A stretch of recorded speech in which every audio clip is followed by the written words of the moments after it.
Happy New Year. Happy New Year, everyone. Okay. It's way past the beginning of the year. Past the beginning of the year. But we're going to talk about last year's board gaming. So, I thought I'd start off with a Happy New Year. That works. Happy New Year. Yeah. So, we're going to do two lists for 2023. One's going to be our top 10 games of 2023. We're going to do that later because we didn't play as many games in 2023. What we really wanted to do first was our top 10 games that were new to us in 2023.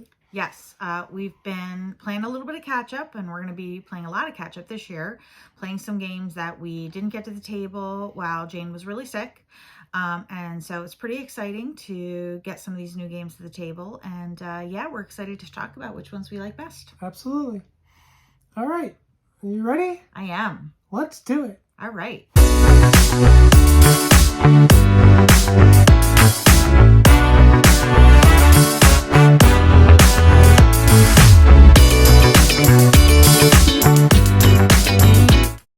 So, as some honorable mentions, okay, I want to say that my top 20 really is very tight.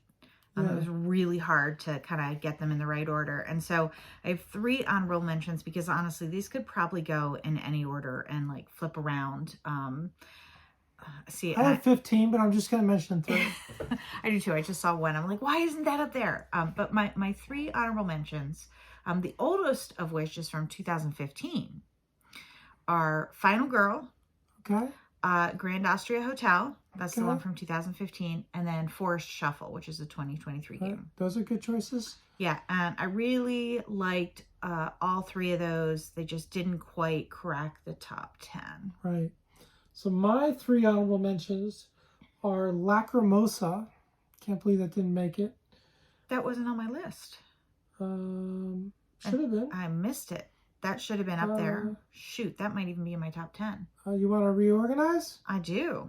Cut. Oh, but first, let's finish my honorable mentions. My other 2 are On Mars, which if it didn't hurt my head so much, it probably would be in my top 10. But it kind of broke my brain. And then the number 3 is actually a bit of a controversial game because of the Kickstarter's mess, AV Ghost. Oh, yeah. That was which I really enjoyed. Yeah, that was definitely my top 20. That's another one that was sort of bumping up against them. All right, let me fix my list. Okay. Now, one thing I want to mention real quick is that there's going to be no crossover between this list and my top 2023 list. None of the games from 2023 cracked the top 10 of my new to me list. It just happened that way. I don't think mine did either. Forest Shuffle's probably the closest. Yeah, same. And now I have another honorable mention because Tawantinsuyu just got knocked off my list. Oh, no. Yeah. Such a good game. Well, then I'm going to mention one more. I'm going to stick with it. Yeah. Decrypto. Okay. It was new to us, and I had a lot of fun with it. Yeah, you did. You did. Okay. All right.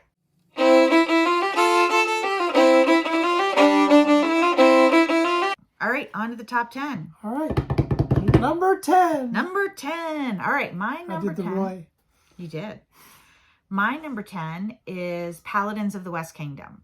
Oh, good choice. Yeah. And what I really liked about this was that the when you recruited cards, you could put them in one of 2 different places, and they would have different benefits. I mean, in general, it's a great worker placement game. There's a lot to love about it, but that mechanism right there is what got that into my top 10, is that ability to think, okay, like I'm going to recruit this card. Now, are they going to be, I forget what it is, like become a worker for me? Are they a captive? And there's, again, 2 different ways that could benefit you either way. It's just trying to sort of figure out what to do with them. And I love that. I thought that was really clever.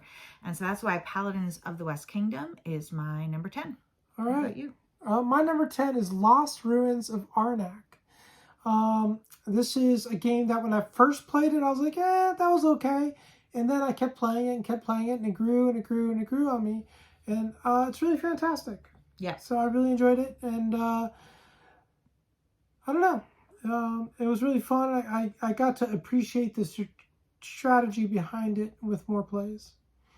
Yes. I will have more to say about that later. Okay. You don't have to tell us. Keep us on the edge of our seats.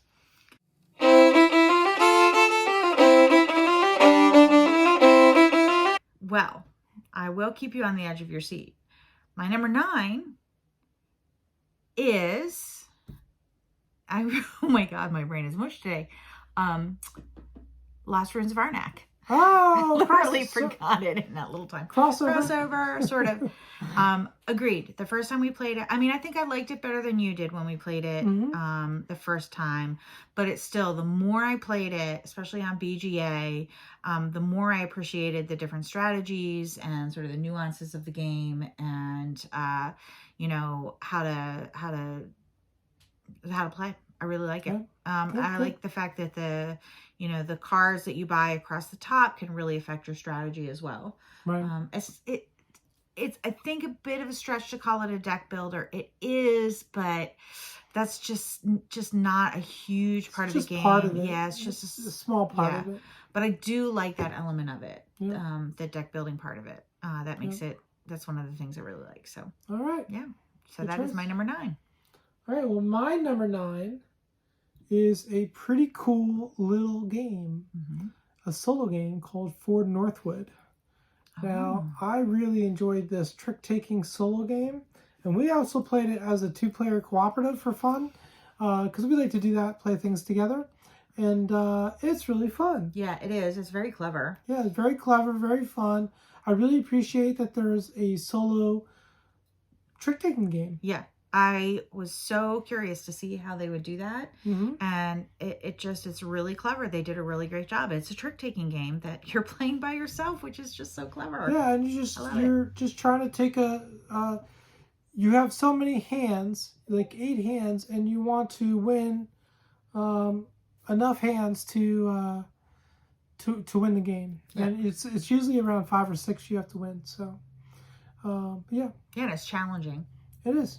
Yeah, all right. It's not too hard to win one hand, but to win that many hands gets tough. It does. So agreed. All right, let's get on to our number 8.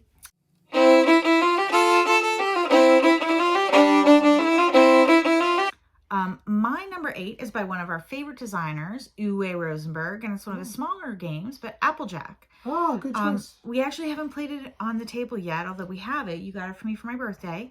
But we've been playing it on BGA, and I really, really love this game. I don't know what hits about it, but I love it. It's tile laying, but it's not like polyomino tile laying, right? And just the puzzle of trying to get your apples in groups, and make sure you've got like enough income so that you've got enough money to buy apples and whatnot. I really like this game. Oh, yeah. Yeah, that's my number 8. Good choice. All right, my number 8 is a game from Stefan Feld. It is Forum Trajanum. And this is a game, this was published in 2018, but I think my only complaint with the game is it's a little bit fiddly, all these little pieces. Yeah. But it is very clever how you good. choose your actions, and like Stefan Feld. I mean, it's just clever. So it's a lot of fun. Yeah. And it's kind of a city building game. It feels a little abstract. Yeah. But I enjoyed it a lot. So I really loved it too. I probably could have had a top 10 of Stefan Feld for the year, but I did not. We did a whole Feld Fest, and so we played through all his games, and so that we have. Several were new to us, so you might see more. Yeah.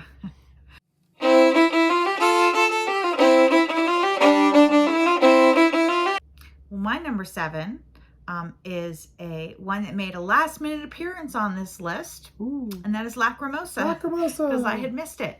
I love Lacrimosa. Such a good, chunky, strategic game with so many different, elements and considerations to it. I love this game. I can't even remember the mechanisms right now. I want to say, was it worker placement?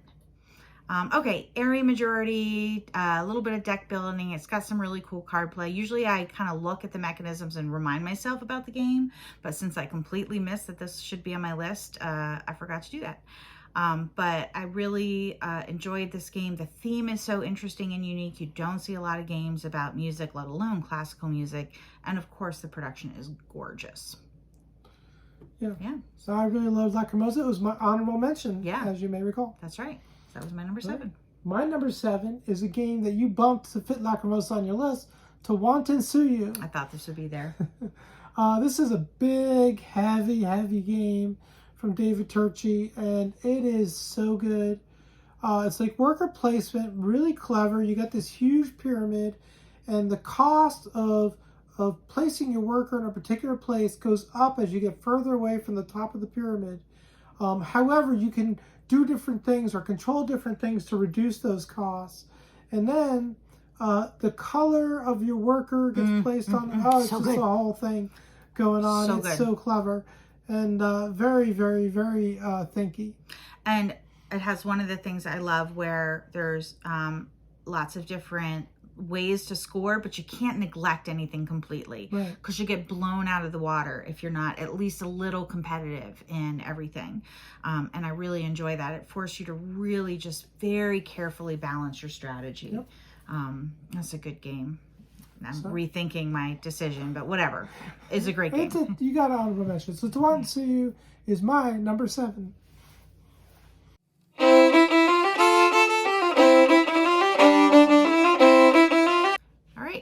Well, my number 6 is also a big, fat, chunky monkey of a game, and that is Vinhos Deluxe. We started to play through all of our Lacerdas this year. We didn't quite make it through them, but this was new to us. We've been waiting to play it for a long time. We love the theme, and I really love the...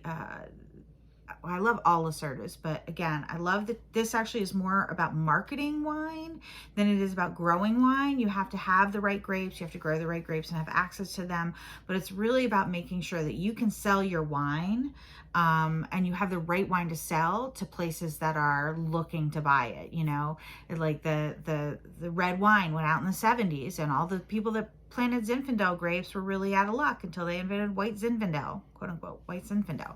And so I like that theme. I like that take on the theme of winemaking. And of course, Lacerda is brilliant, and I love his games. Yeah, Vinhos is really good. It would have been in my top 25 for sure. Didn't make my top 10 though. Okay. Just because. All right. Well, what is your number 6? My number 6 is a game that involves the Gentry Obsession, which I'm surprised I first played in 2023. I thought I played it sooner. I did too. But it was there when I pulled the list of games that I played for the first time in 2023. And it is such a great game. And I like that it's a lighter game, but also a little bit luckier. There's a little bit more of a luck quotient. But it's really fun and super thematic. It fits that whole Downton Abbey kind of Victorian era England. Yep. Yeah, so, it really does. Yep. All right. That's a great choice. Yep, I think so.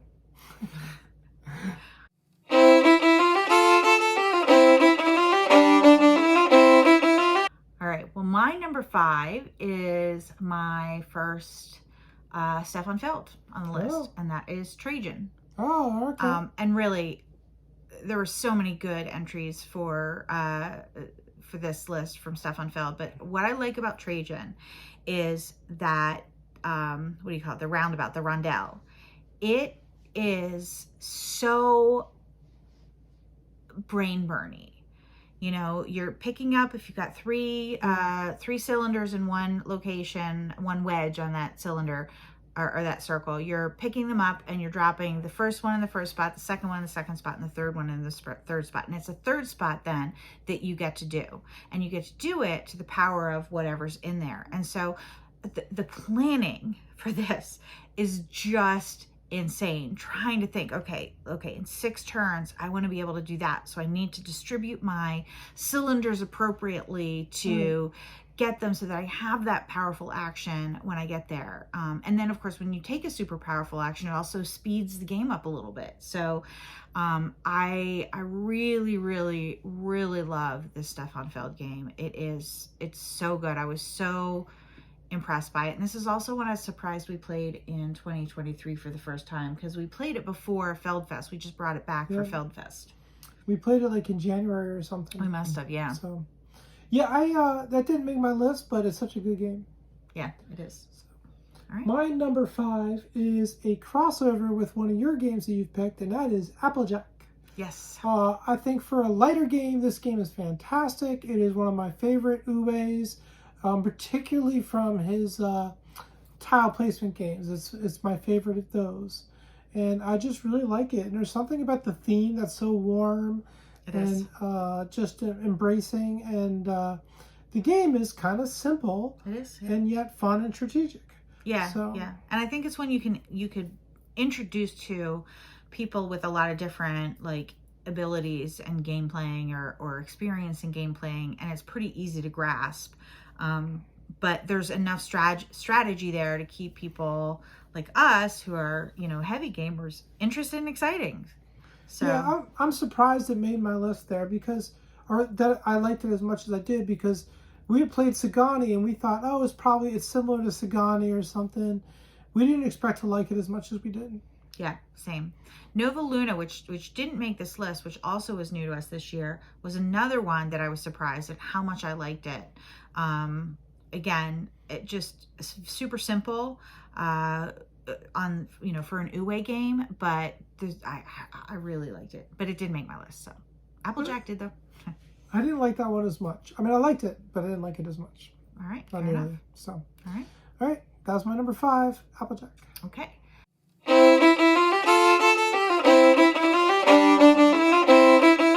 Well, my number 4 is another Stefan Feld game, Uh-oh. And that is Marrakesh. The Feld 5. Yeah, Feld 5. Marrakesh. Okay.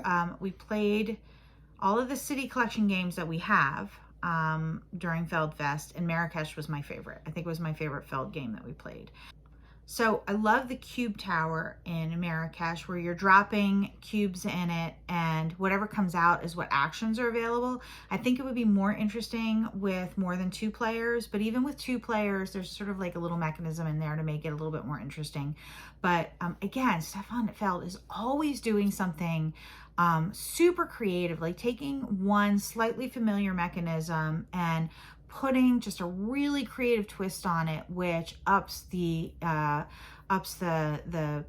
interest I have in the game because it's clever. It causes you to think about the game, end game playing in just a little bit of a different way. So I love that about Stefan Feld. That's why I think he's one of my favorite designers. And Marrakesh was absolutely my favorite of the Feld games we played this year.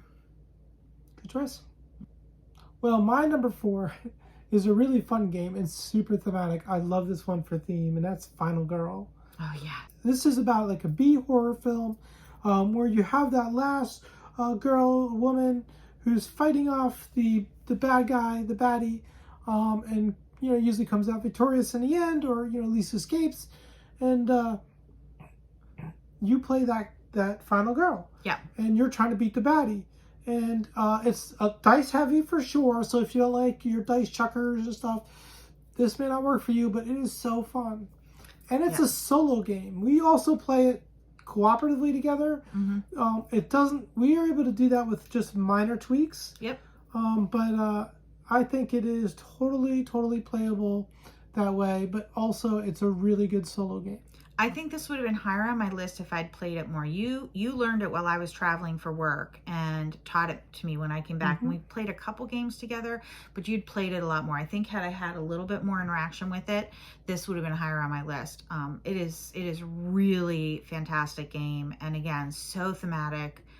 It's wonderful. The biggest disappointment of the year was we got the Christmas version on time, but we were moving and never got to table it. I know. So next year we're gonna have to table that. We didn't get any of our Christmas games to the table this year. I'm excited. Yep, very exciting. All right.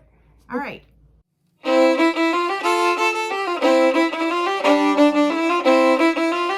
So my top 3 are so close that even right now I'm like, do I want to reorder them? And I'm not going to reorder them. I'm going to go with what I had, but they're just so close. And depending on, I think, which one I'm thinking about, they kind of edge each other out. So my number 3 is Arc Nova.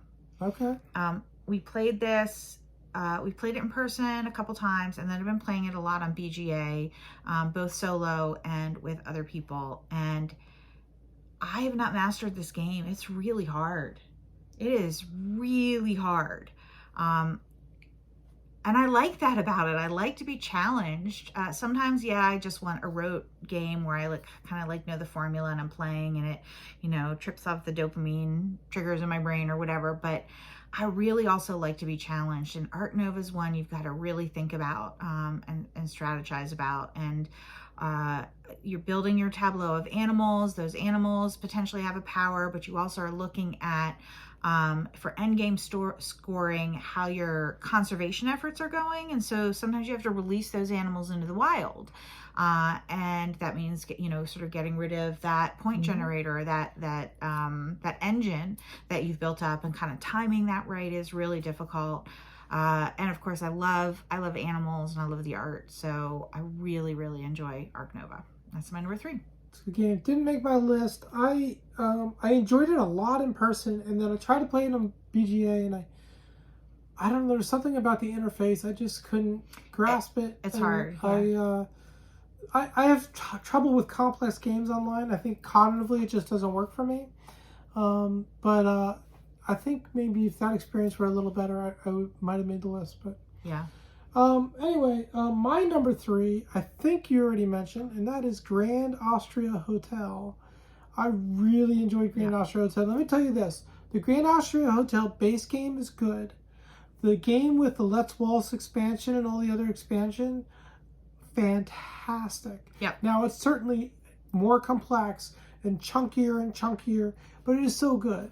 And we like that. So that works well for us. But it is just so good. It's so thematic. It's really fun. I just enjoy it. You're basically running a hotel. You're trying to feed people and convince them that having dinner at your place, they should get a room. You get them drunk. I guess you get them drunk. I don't know, but that's kind of how it works. And, there's also with the Let's Waltz expansion, they can dance and stuff like that, and you just get lots of points, and it's definitely a point salad kind of game. Which I love. I love a point salad. Yep. So that's my number 3, Grand Austria Hotel.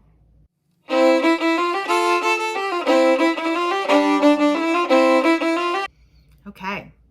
My number 2, I'm going to guess is not on your list. Okay. It might be. And that is On Mars. I already told you it's my honorable mention. That plastic castle is a surprise every time. Should we redo that? No, it's fine. I mean, they can watch you stumble. Yeah, unless you want to redo it. My short-term memory. No, it's fine. It's fine. It's On Mars. Okay. That's right. This is the one you said might have been higher if it didn't break your brain. Yep. Okay. We played this during our attempt to play through Lacerda's. Jane has some brain fog, cognitive issues that come with her disease. It took us 3 days to get through our first play. Yeah, it was tough. I know, it was so bad. You hung in there. You did good. I think we played it one time after that as well. We played it at least. Yeah. I think we played it 3 times, but I'm not sure. Yeah. I really, really love this game. It's really good. Don't get me wrong.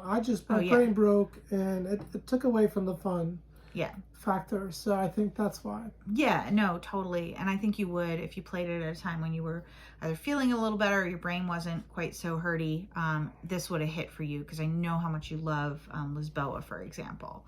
And this one, I love the 2 sides of the board, like the bifurcated board, and so you're either on the planet or you're up in space. It's a neat mechanism. And what you can do is based on which side you're on, and sometimes you really want to do what's over there, but you've got to spend a turn getting there if you want to get there prematurely before the round ends. And so I think that makes it.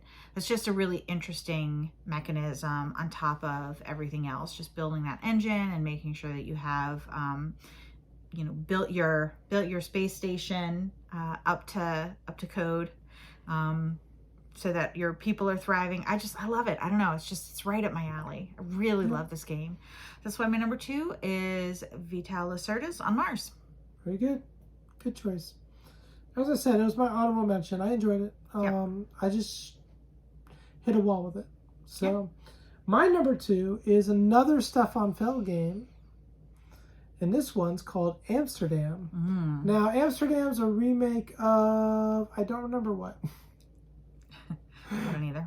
But it has this cool wheel action thing where you get cubes in a color and you put them in. So good. If you have 4 cubes, you put them in the 4 spot, but that means you won't get to play them for 4 turns. And you have to try to time it all out, and you want to make sure that every turn you have some actions you can do, and as many as possible. But if you can pile up, you can go through a turn and have no actions because you have no cubes. But you could have like 8 cubes in the next turn, and have tons of actions. But you really want to balance that out as best you can.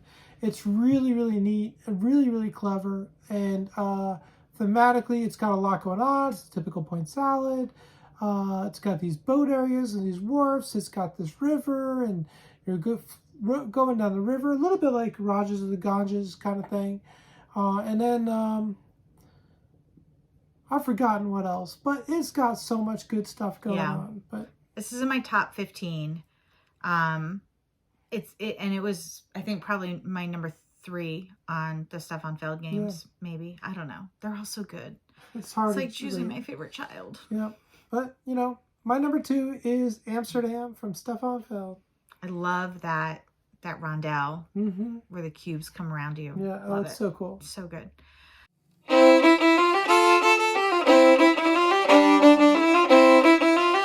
All right, number 1. Da, da, da, da. All right, you've mentioned my number 1. I can't remember whether it was an honorable mention or on your list, because I apparently don't remember anything right now. And that's Obsession. Oh, it was like my number 6. Yeah, I love this game. I love this game so much. And I struggle with it on BGA. I can't see all my cards, which it's a little bit hard to it's hard. I much prefer it on a table so I can see everything. But I've still been playing it on BGA because I just love it so much. It's so thematic. God, I love that. We love our like British mysteries or Downton Abbey, like watch all of those things. So this is so evocative of that, or the Bronte sisters books or whatever it is, right? So evocative. And it's also a really fun game. I really enjoy. It's a little bit of a deck builder. You're trying to get the right guess in your hand and get the wrong guess out of your hand, and make sure that you can play the right ones at the right time. I actually like the randomness of it. Like I like games like this. The randomness to me is part of the fun because you're trying to see, okay, what rooms are going to come up and what people are going to come up, and how can I maximize that combo? And sure, like I have a goal to get the English flower garden and it never comes up. But to me, that's just not as big of an issue as it is, I think, with some people. I just really enjoy trying to, build my tableau of rooms and make sure that I've got the people and the servants to staff those rooms in order to sort of get the most points by the end of the game. And there's technically mechanisms to get certain things out to rotate the bag quickly. Yeah. But it's still kind of hard to get things sometimes. Yeah, and sometimes that those like big 12 pointers, like get these 3-room objective cards, are hard. Sometimes those are the ones I just get rid of. There is a mechanism where you get new objectives and you get rid of old ones, and you just sort of swap out one if it's just not happening for you. So. That's why Obsession is my number 1 game, and I like it with the expansions, but I like it without too. So, well, that's a crossover, so obviously a good choice. Anyway, my number 1 is a Stefan Feld game. I think I know what it is. Marrakesh. Yeah. I love Marrakesh. It is so fun. First of all, the cube tower, like you said, I think with more players, the action selection system of the cube tower would work a little better. We were thinking of ways to make it a little better with 2 by just involving more things into the tower.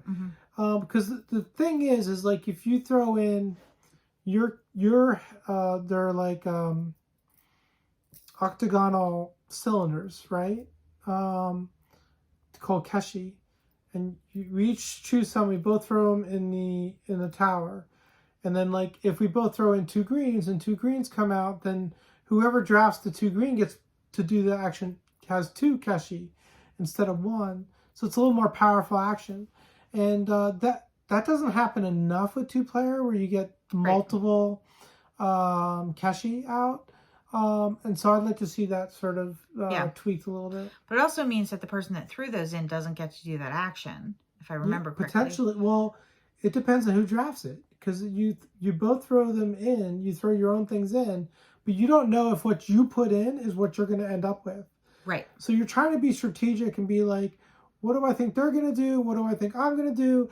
And then end up with a good mix of what you want. So you have to think about that every time. It's really interesting. Yeah, it is really interesting. Really, really interesting. And it's got this beautiful player board. Oh my God, it's so pretty. It is so gorgeous. And I just love it. The whole game is gorgeous. It's so pretty. It's a chunkier game for sure, but I really enjoy it. So. Yep. Yeah, that's a great choice, obviously. Is it my top 5? All right. So that is our top 10 new to us games in 2023. Yep.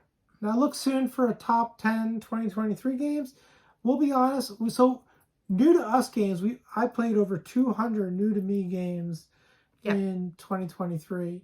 But I only played like 40 2023 releases. So, and a lot of them were lighter games like Roll and Rights and whatnot. Not our usual favorite type of games. So that's going to be Trixie to come up with the list, and it may not be as strong a list. Yeah, but I mean, I have a list, and they were my top 10. They're just probably down the road. If I look at what my top 10 games of 2020 that came out in 2023 will be, this is not going to be my top 10. Yeah. This is just where we're at right now. And we should be doing a most anticipated list soon for 2024. I think in that video we'll review our 2023 most anticipated, which was kind of a bomb because a lot of them did not come out. Yeah. A lot of them didn't come out. It was, we did a poor job. Well, I mean. Listen, I went by the list. If they said 2024, I believed them. Yeah, 2023. 2023. Yeah. Not my fault. Yeah, exactly. Well, it's hard, like trying to pick things that have come out earlier in the year, but even some of those didn't come out, so. Yeah. All right. Thanks for watching, everyone. Thanks for watching. Let us know in the comments what was your favorite new to you game that you played in 2023. Yes, that'd be great to hear. We'd love to hear that from you. So remember, every day that you game is a holiday.